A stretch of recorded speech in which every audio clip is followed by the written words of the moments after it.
Hello friends, welcome to study stage. तो आज की इस वीडियो में हम लोग परिमेय संख्या और अपरिमेय संख्या के बारे में जानने वाले हैं। परिमेय संख्या किसे कहते हैं और अपरिमेय संख्या किसे कहते हैं, इन दोनों को जो है हम समझने वाले हैं और दोनों की परिभाषा समझेंगे, परिमेय संख्या की भी और अपरिमेय संख्या की भी, और एग्जाम्पल के साथ जो है दोनों को समझेंगे, जिससे कि आपको कभी भी कंफ्यूजन ना हो। काफी सारे बच्चों को जो है परिमेय संख्या और अपरिमेय संख्या को लेकर के काफी ज्यादा कंफ्यूजन रहता है। तो इस वीडियो को देखने के बाद जो है आपको आपके लाइफ तक कभी भी कंफ्यूजन यहाँ पे नहीं होने वाला परिमेय संख्या और अपरिमेय संख्या को लेकर के। ठीक है, तो सबसे पहले यहाँ पे हम परिमेय संख्या की परिभाषा समझते हैं, उसके बाद एग्जाम्पल समझेंगे कि आखिर परिमेय संख्या होता क्या है।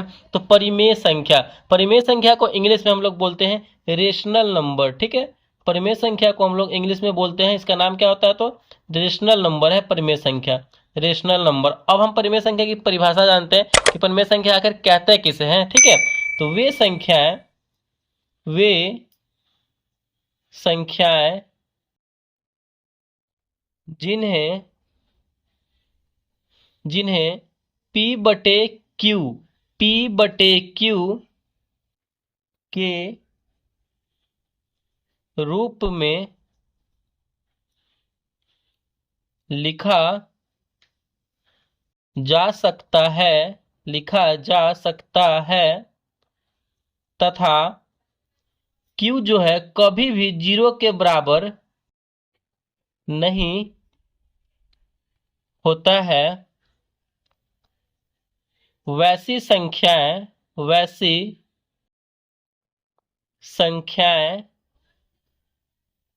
परिमेय संख्याएं कहलाती हैं, या फिर वो इस संख्या को हम परिमेय संख्या ऐसी संख्या को हम परिमेय संख्या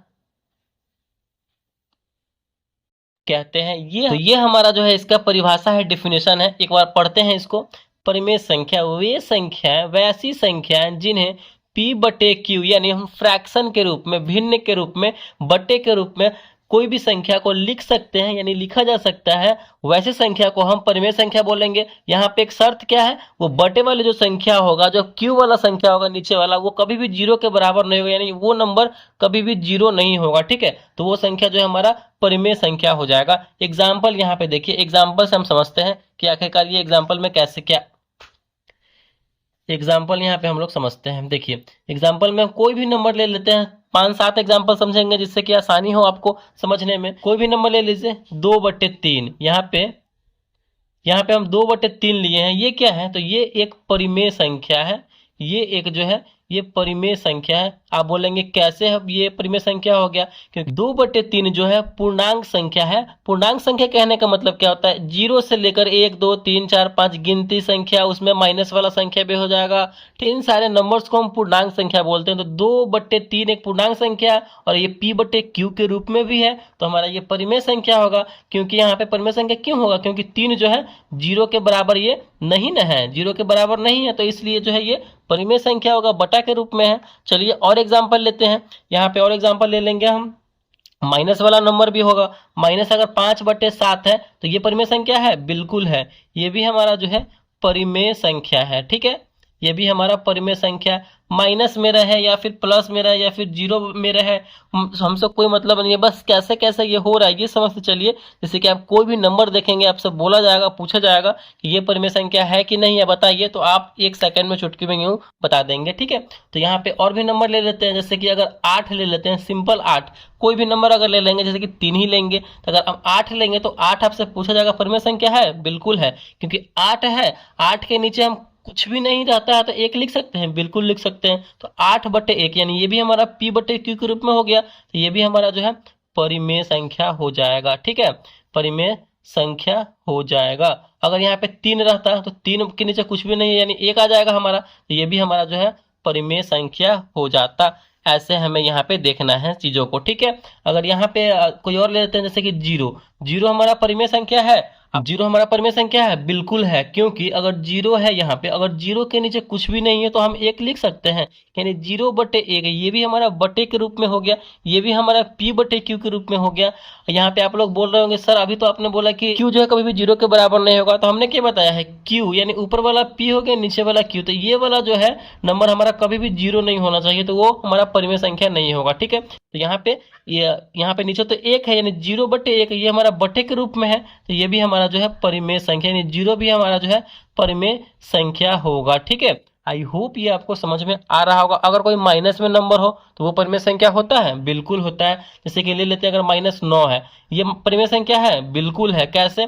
-9 है, ये सिंगल नंबर है, इसके नीचे कुछ भी नहीं रहता है तो हम 1 लिख सकते हैं, बिल्कुल लिख सकते हैं। तो -9/1, यानी ये भी हमारा बटे के रूप में हो गया, P/Q के रूप में हो गया, ये भी हमारा जो है परिमेय संख्या हो जाएगा। ठीक है, ये भी हमारा जो है परिमेय संख्या हो जाएगा।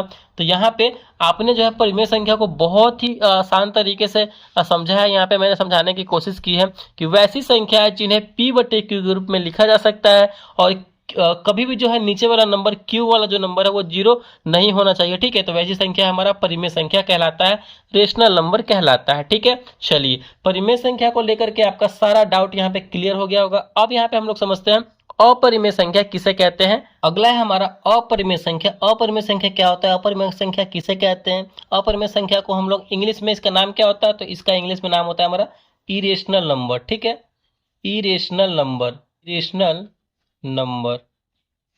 अपरिमेय संख्या को हम लोग इंग्लिश में बोलते हैं इरेशनल नंबर, यानी अपरिमेय संख्या। अब इसका परिभाषा समझते हैं कि इसका परिभाषा क्या होता है, इसका डेफिनेशन क्या होगा।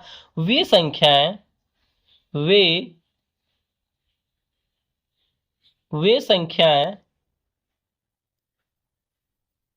जिन्हें हम P/Q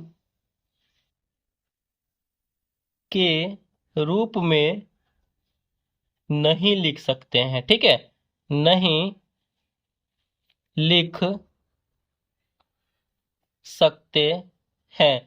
परिमेय संख्या में हमारा क्या था, वे संख्या जिन्हें हम P/Q के रूप में लिख सकते हैं, यानी बटे के रूप में लिख सकते हैं। लेकिन अपरिमेय संख्या में हमारा क्या है, वैसी संख्या जिन्हें हम P/Q के रूप में नहीं लिख सकते हैं, यानी हम बटे के रूप में नहीं लिख सकते हैं, फ्रैक्शन के रूप में नहीं लिख सकते हैं, भिन्न के रूप में हम नहीं लिख सकते हैं। ठीक है, उस वैसी संख्याएं को, वैसी संख्या को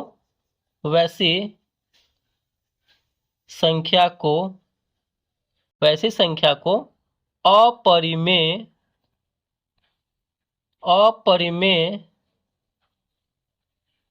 संख्या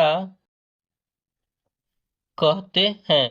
वैसी संख्या को हम लोग अपरिमेय संख्या कहते हैं। एग्जाम्पल के तौर पे यहाँ पे हम लोग देखते हैं कैसे। ये पहले समझिए, P/Q के रूप में नहीं लिख सकते हैं, इसका मतलब क्या हुआ। और इसमें भी है क्या, Q जो है कभी भी 0 के बराबर नहीं होना चाहिए, इस बात का ध्यान रखना है। क्योंकि Q अगर 0 के बराबर हो गया तो वो संख्या जो है हमारा इनफाइनाइट हो जाता है, अपरिभाषित हो जाता है, उसका कोई परिभाषा नहीं होता है उस नंबर का। अगर बटे में 0 आ गया, किसी भी कितना भी बड़ा से बड़ा नंबर हो, 1 लाख हो, 2 लाख हो, 3 लाख हो, और अगर बटे में 0 लगा देंगे ना, तो वो पूरा नंबर जो है अपरिभाषित बन जाएगा, हमारा इनफाइनाइट हो जाता है। ठीक है, तो चलिए वैसी संख्या है जो P/Q के रूप में नहीं लिख सकते, यानी बटे के रूप में नहीं लिख सकते, यानी हम 2/5 के रूप में नहीं लिख सकते, ऐसे इस बटे के रूप में नहीं होता है, वही हमारा अपरिमेय संख्या होता है। जैसे कि हमारा नंबर क्या हो जाएगा, √2।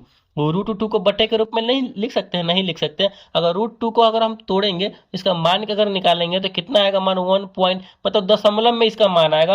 और दशमलव में आने का मतलब क्या है कि ये जो है मतलब ऐसा नंबर आएगा जो कभी भी खत्म नहीं हो सकता, और नंबर भी रिपीट नहीं करता है। ठीक है, और नंबर भी जो है ये रिपीट नहीं करता है। तो इस प्रकार और आगे नंबर होगा तो बढ़ते चला जाएगा ये, और मान खत्म ही नहीं होने वाला है। वैसी संख्या को हम लोग अपरिमेय संख्या बोलेंगे। ठीक है, कोई भी नंबर ले लीजिए, जैसे कि √3 हो जाएगा, √5 हो जाएगा, मतलब वैसी रूट वाली संख्या जिनका जो है पूर्णांक नहीं निकल सकता, यानी इसका जो है वर्ग नहीं टूट सकता है, वह संख्या हमारा क्या हो जाएगा, तो अपरिमेय संख्या हो जाएगा। √3 का वर्ग निकलेगा, नहीं निकलेगा। √5 का स्क्वायर रूट हो पाएगा, नहीं हो पाएगा। ठीक है, तो वह संख्या हमारा क्या होता है, तो अपरिमेय होता है हमारा। ठीक है, अपरिमेय संख्या होता है। जैसे कि √9 होगा तो √9 नहीं होगा, क्योंकि √9 का तो स्क्वायर रूट निकल जाएगा, तो रूट हो जाएगा यहाँ पे हमारा 11, रूट हो जाएगा हमारा 13। मतलब इस प्रकार जो है और भी बहुत सारे नंबर है। तो वैसी संख्या हमारा अपरिमेय संख्या होता है। और ये ध्यान रखना है, पाई भी हमारा क्या है, पाई भी हमारा अपरिमेय संख्या है। ठीक है, पाई भी जो है हमारा अपरिमेय संख्या है। इस बात का आपको ध्यान रखना है, पाई हमारा अपरिमेय संख्या है। और भी बहुत सारे हैं। वैसे जिनका जो है वर्गमूल पूर्णांक नहीं होता है वे संख्या हमारा अपरिमेय संख्याएं होती है। तो आई होप ये जो है मैंने परिमेय संख्या और अपरिमेय संख्या को लेकर के जो मैंने ये वीडियो बनाया है आपके लिए परिभाषा और एग्जाम्पल के साथ में, ये काफ़ी ज़्यादा जो है आपके लिए इम्पोर्टेंट है और मैंने बेसिक से यहाँ पे बताया और अच्छे तरीके से समझाने की कोशिश की है। तो अगर वीडियो को अच्छा लगा और समझ में आ गया होगा तो प्लीज़ वीडियो को लाइक कीजिएगा, चैनल पर नया है तो चैनल को सब्सक्राइब जरूर कीजिएगा। Thank you.